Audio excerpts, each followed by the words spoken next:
How do you connect the Binance API to your MyPerformers account? To link your Binance API to your account, click on the wallet icon from the menu below. Select the exchange account you want to connect. You have two options for connecting to your exchange account. We'll talk about the manual key.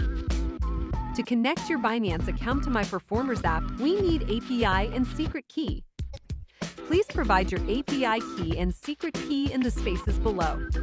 If you do not know the secret key of the API key you previously generated, you must produce it again. Binance only displays the API secret key the first time you generate it. Please double-check that the keys you provide in the form are right. After you've checked everything, click Next. Your Binance account will be defined in the MyPerformers app when you click the Create Account button. Binance account has been linked to MyPerformers app.